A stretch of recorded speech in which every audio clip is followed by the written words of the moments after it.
제가 보는 성경으로 신약 성경 160쪽에 있습니다. 한 절씩 교독하시고 7절은 다 함께 읽겠습니다. 예수께서 길을 가실 때에 날 때부터 맹인된 사람을 보신지라.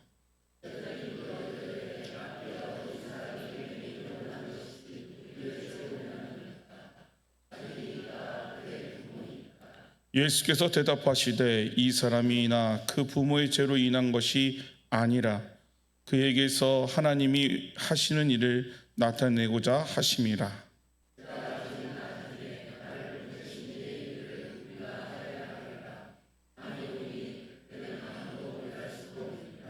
내가 세상에 있는 동안에는 세상의 빛이로라.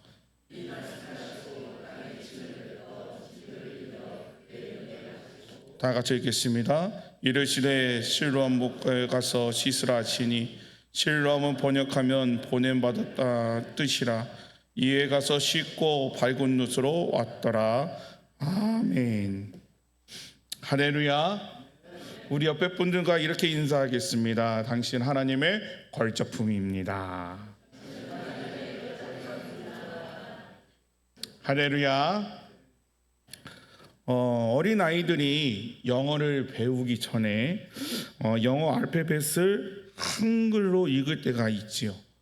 예를 들어서 아파트 외벽에 쓰여 있던 LH를 아이들은 뭐라고 읽을까요? 네라고 있습니다. 이처럼 사람들은 자신의 관점에서 세상을 바라보고 해석을 하기 때문이지요. 그러나 그리스도인이라면 이러한 인간적 시각을 넘어서 하나님의 시선으로 세상을 바라봐야 될 줄로 믿습니다. 하나님의 눈으로 볼 때 비로소 하나님의 일하심을 발견할 수 있다는 거죠. 인생의 문제는 참으로 복잡하고 어렵습니다. 특히 어려움이 닥치면 두렵고 어찌할 바 모르는 것이 누구의 모습일까요? 바로 우리들의 모습입니다. 그리고 어려움의 그 이유를 모른다면 그 고통은 더해진다는 거죠. 사람이 이성적인 존재이기 때문에 어려움에 부딪히면 어떤 이론이든지 만들어서 스스로를 납득시키려고 한다는 겁니다. 고난에 부딪혀 보면 보편적으로 종교적인 측면에서 원인을 찾습니다. 즉, 죄 때문이다라고 생각하는 거지요. 무엇인가 자신에게 잘못이 있다고 생각합니다. 이런 생각이 철학화되고 종교화된 것이 대표적인 것이 뭡니까? 불교죠. 불교에선 전생의 업보로 인해서 현생의 고통을 겪고 있다 이렇게 주장을 합니다. 보통 사람들은 어려움을 당하면 일단 원망부터 합니다. 그리고 원망의 근원을 거스려서 올려다 보면 누구 탓을 하게 되죠? 하나님 탓을 하게 됩니다.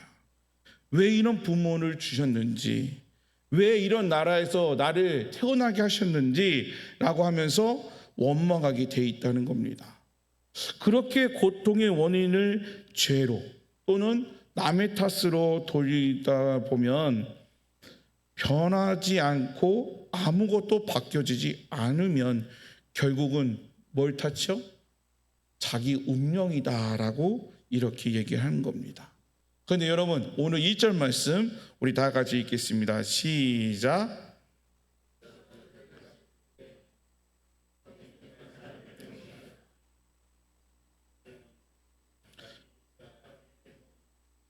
자, 예수께서 길을 가실 때에 날 때부터 맹인된 사람을 모았다고요?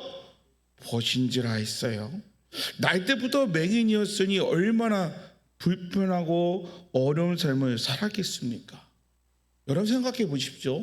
날 때부터 맹인된 사람은 태어나서부터 한 번도 시각적인 이미지가 있어요? 없어요? 없어요.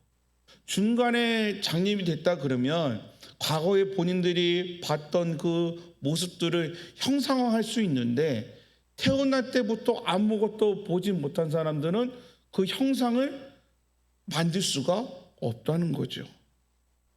그렇게 캄캄한 어둠 속에서 평생을 보내야 하니 무척이나 고통스러웠을 거예요.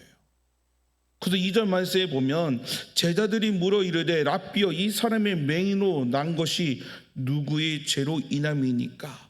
자기이니까 아니면 부모이니까? 라고 물어봐요.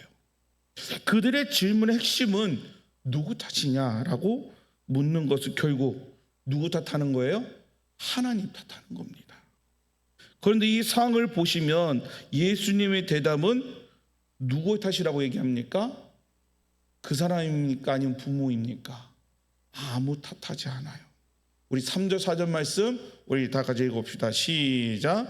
예수께서 대답하시되 이 사람이나 그 부모의 죄로 인한 것이 아니라 그에게서 하나님이 하시는 일을 나타내고자 하심이라. 내가 아직 낮임에 나를 보내신 이의 일을 우리가 하여야 하리라. 밤이 오리니 그때는 아무도 하리라 할 수 없느니라. 아멘. 예수님의 대답은 차원은요 엄청났습니다. 제자들은 사람 속에서 원인을 찾았지만 예수님은요 하나님의 차원과 그 눈높이로 대답을 하셨다는 겁니다. 티가 없는 사람은 없습니다. 만일 죄 때문에 불행한 일을 겪어가게 된다면요 왜 내게 이런 일이 일어났습니까? 라고 말할 수가 없어요. 그렇다고 해도 자신의 상황을 죄 때문이라고 인정한다면 그때부터는 분노가 치밀어 오릅니다. 왜 그렇죠? 나보다 못된 사람, 나쁜 사람은 어떻게 더 잘 산다는 말이죠. 죄를 지었으면 그 죄의 양만큼 벌을 주신다면 나보다 더 악한 사람은 더 큰 벌을 주시는 게 맞잖아요. 그런데 세상은 그렇지 않거든요. 뉴스에 보면, 정치적으로 보면 나보다 더 악한 사람은 지금도 더 잘 산단 말이에요. 그러면 이렇게 이런 일이 일어나는 것이 죄 때문이라 말할 수 없다는 거죠. 예수님은 이 사람이 맹인된 일을 통해서 하나님이 나타내시고자 하는 일이 있다라고 말씀해 주시는 거예요. 가장 절망적인 상황에서도 그 사건을 통해서 우리 하나님은 영광 받으실 삶으로 변화시킬 수 있는 능력의 하나님이심을 믿으시기 바랍니다. 예수님은 하나님의 뜻이고 계획하신 일이 있다라고 말씀해 주고 계십니다. 예수님은 자신의 뜻이나 사람의 부탁 때문에 일하시는 것이 아니라 하나님의 뜻대로 일하신다는 겁니다. 예수님께서 사람을 보시는 관점과 태도에서 하나님의 마음을 읽을 수가 있다는 거예요. 고난당하고 불행한 일을 당하는 사람들, 이유를 알지 못하는 깊은 고난 가운데 빠져있는 사람들을 찾아가시면서 그들을 치유하시고 회복시켜 주시는 것이 바로 하나님 아버지의 마음입니다. 하나님은 누구도 불행하기를 원하지 않으세요. 이사야 61장 1절에서 3절 말씀에 메시아의 사명 선언문이 있습니다. 예수님이 공생애를 시작하실 때 나사렛 회당에서 이 말씀으로 자신이 하신 일을 선언하셨죠.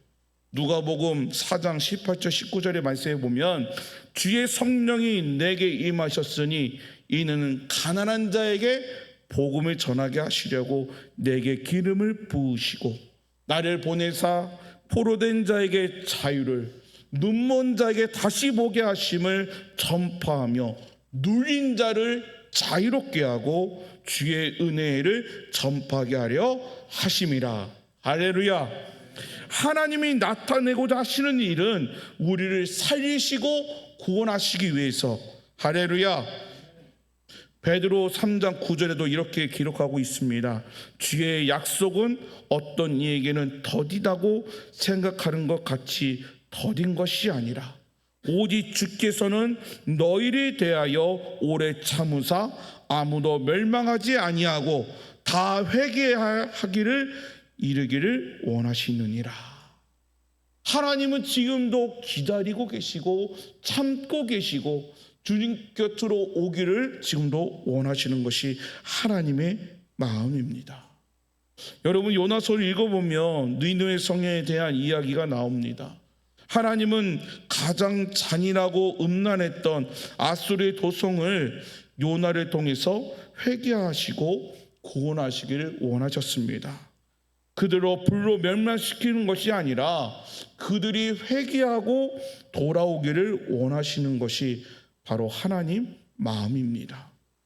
하나님께서 예레미야 선지자를 통해서 이스라엘이 그들의 죄로 인하여 바벨론에게 멸망당하고 포로로 끌려가게 된다고 했습니다.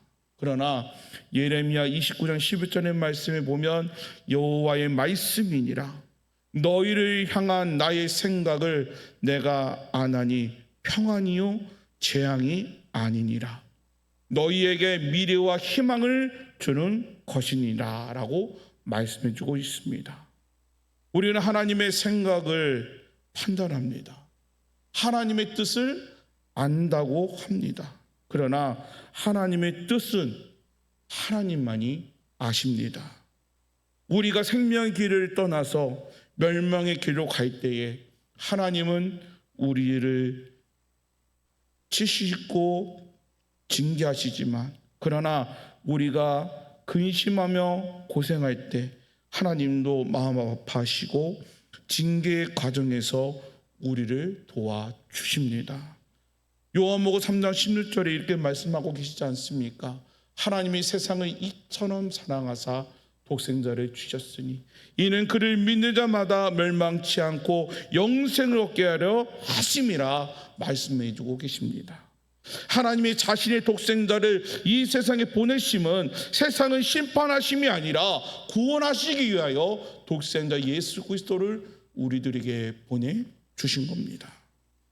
날 때부터 맹인된 사람의 고통에서 주시고자 하는 주님의 메시지는 무슨 일입니까?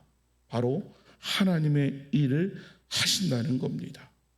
이 일을 통해서 하나님의 일을 이루시고 그분은 영광 받으실 것입니다. 이 사람의 삶마저도 의미가 있고 가치가 있다면 주님 손에 붙들린 어떠한 인생도 불행할 수가 없습니다. 우리가 어떤 일을 겪는지 어떤 일을 만나든지 모든 것이 주 안에서 협력하여 선을 이룰 수 있는 은혜를 주시기로 믿습니다. 우리 5절 말씀 다 같이 읽어봅시다. 시작. 아멘. 예수님이 세상에 오신 것은 사람을 실족하기 위함이 아닙니다. 그 빛을 보는 자마다 생명을 얻고 구원을 얻게 하기 위하여 세상에 빛으로 오신 주님이십니다. 하나님이 천지를 창조하실 때 제일 먼저 창조하신 것이 빛이 있으라 하였습니다. 하나님께서 이 세상을 창조하시기 전에는 세상은 공허하고 깊은 혼돈과 어두운 가운데 있었습니다. 그 어두움을 향해 하나님이 처음 하신 것이 뭐라고요? 빛이 있으라입니다. 빛을 주신 것은 생명을 주신 것입니다. 빛을 주신 것은 우리에게 축복을 주신 것입니다. 어둠이 있던 이 맹인이 빛으로 인도하기 위하여 예수님께서 그를 고치십니다. 우리 6절 7절 말씀 우리 다 같이 읽읍시다. 시작. 이 말씀을 하시고 땅에 침을 뱉어 진흙을 이겨 그의 눈에 바르시고 이르시되 실로암 목고로 가서 씻으라 하시니 실로암은 번역하면 보냄을 받았다 뜻이라. 이에 가서 씻고 밝은 눈으로 왔더라. 아멘. 예수님은 날 때부터 맹인된 사람을 고치시며 예수님이 세상에 빛이신 것을 말씀하고 계십니다. 그런데 이 맹인을 고치신 이유가 좀 독특하지요? 예수님은 사람을 치유하실 때 여러 가지 방법을 쓰시는 겁니다. 안수를 하시고 기도하고 또 말씀으로만 고치시기도 했습니다. 베데스다 연못가에서는 38년 된 병자 어떻게 치료하셨죠? 손가락 하나 되지 않으시고 고쳐주셨습니다. 그런데 이 맹인에게는 눈을 뜨라고 말씀하실 수도 있는데 그런 말 한마디도 없으셨습니다. 그리고 예수님은 침으로 진흙을 이겨서 그의 눈에 바르고 나서 실로암 목걸에 가서 씻으라고 하셨던 것입니다. 예수님의 이런 모습을 한번 상상해 보십시오. 왜 예수님께서는 침으로 진흙을 이겨서 그 사람의 눈을 바르게 하셨고 실로암 연못가에 가서 씻으라고 하셨을까? 그것은 바로 창조 행위를 할 수 있는 분이 우리 예수님이십니다. 할렐루야. 이 사건은 초막 전에 있었던 일입니다. 이스라엘 기후에는 건기와 우기가 분명히 있습니다. 11월부터 3월까지는 우기이고 이때는 농사를 짓습니다. 그리고 4월부터 10월까지는 건기로 비가 한 방울도 내리지 않습니다. 이스라엘은 이런 건기에 집중적으로 예배를 드린다는 거죠. 특별히 이 초막절은 물을 기다리는 절기입니다. 이런 때에 예수님이 초막절에 비를 기다리는 사람들에게 어떻게 말씀하시냐면 요한복음 7장 37절 39절에 누구든지 목마르거든 내게로 와서 마시라. 나를 믿는다는 성경의 이름과 같이 그 배에서 생수의 강이 흘러나리라. 할렐루야. 말씀의 의미는 더욱더 생생하게 전달되었다는 거죠. 이런 절기인 까닭으로 초막절에는 실로암 목가에는 사람들이 많을까요? 많다는 거죠. 사람들이 많이 있습니다. 그들이 이곳에서 물을 떠다가 제단에 뿌리는 거예요. 제단을 정결케 해서 하나님께서 단비를 주실 수 있도록 하는 것이 이 절기 이때 하는 거라는 거죠. 이렇듯이 사람들 마음속에는 실로암 물이 자신을 깨끗하게 한다는 믿음이 있었습니다. 맹인은 보지 못하는 아픔과 함께 죄책감에 시달리고 있었다는 거죠. 자신이 무엇을 잘못했는지 몰라도 유대인들은 맹인으로 사는 것이 죄 때문이라고 믿었다는 겁니다. 그런 사람에게 실로암 가서 씻으라고 하는 것은 정결케 되고 새롭게 되라고 하는 의미가 있다는 겁니다.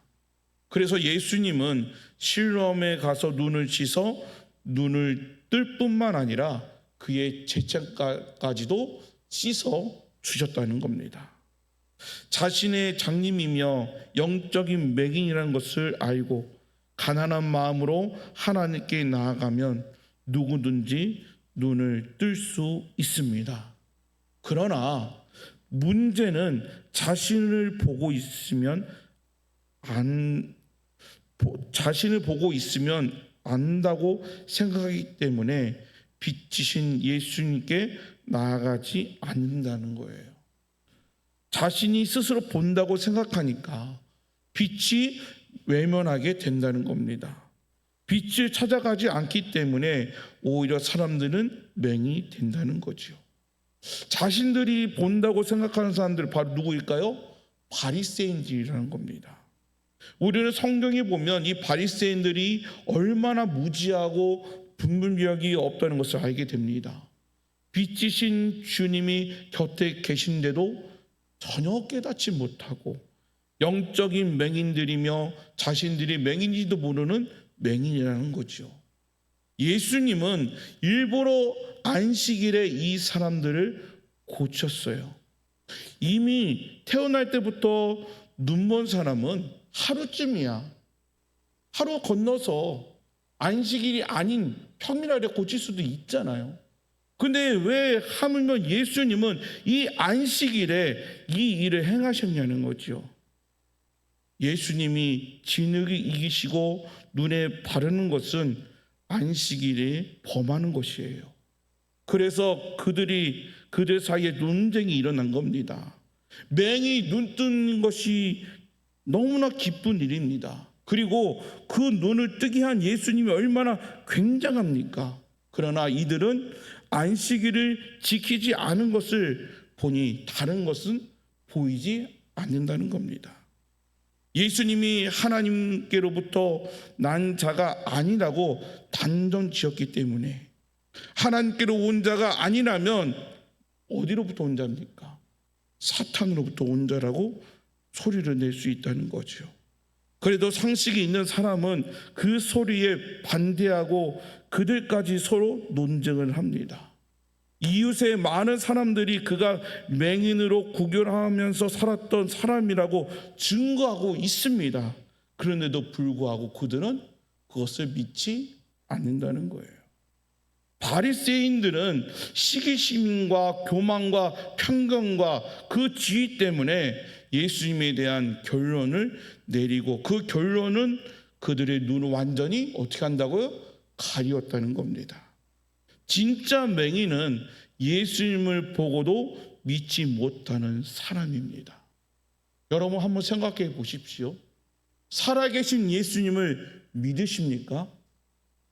무에서 유를 창조하신 하나님을 믿으십니까? 예수님께서 맹인에게 진흙을 묻히신 이유는 여러 가지 이유가 있겠지만 한 가지는 바로 창조 질서에 있다는 거예요. 이 맹인이 눈알이 없어서 못 볼 수도 있잖아요. 그렇죠? 눈이 없는 거예요. 그런데 예수님이 진흙으로 그것을 빚으시고 그 맹인의 눈에 뭐를요? 눈알을. 좀 이상한가요? 눈알을 만드셔서 보게 할 수도 있는 거예요. 할렐루야. 왜요? 우리 인간 하나님이 흙으로 빚으셔서 그 코에 생기를 넣으셔서 생명으로 만드신 하나님이십니다. 예수님은요, 하나님이세요. 똑같이 인간을 창조하듯이 눈에 보이지 않는 그 맹인을 만드시기 위해서 똑같은 절차로 행하셨다는 겁니다. 예수님은 단순히 소경의 육체적인 눈을 뜨게 한 것이 그의 목적이 아닌 거예요. 이 소경의 눈을 뜨게 하신 큰 목적은요, 영적인 눈을 뜨게 해서 하나님을 믿게 하기 위한 것이라는 겁니다. 지금 이 자리에 있으면서도 내가 처한 환경과 나의 죄 때문이라고 고백하고 또 강구하는 사람도 있을 겁니다. 하지만 오늘의 말씀을 해주듯이 하나님의 일을 하시기 위하여 우리에게 그런 고난과 역경이 있을 줄 압니다. 하나님이 거기서 써! 하면 하나님이 아니시죠. 하나님은 끝까지 우리와 동행하여 주시고 인도해 주신다는 겁니다. 지금 있는 환경, 나의 가족적인 환경, 사업적인 환경, 하나님이 후 한번 불면 다 없어지는 것이 물질이요, 후 하면 없어지는 것이 건강이요, 후 하고 없어지는 것은 우리 명예입니다. 하지만 또 간단하게 하나님이 부어주시면 채워주신 것도 하나님의 은혜입니다. 우리가 하나님을 믿고 하나님의 자녀로 된 이상 하나님은 우리를 쉬지 않으시고 날마다 인도해 주십니다. 우리는 주님을 그리스도시며 살아계신 하나님의 아들이라고 믿고 고백하고 있습니다.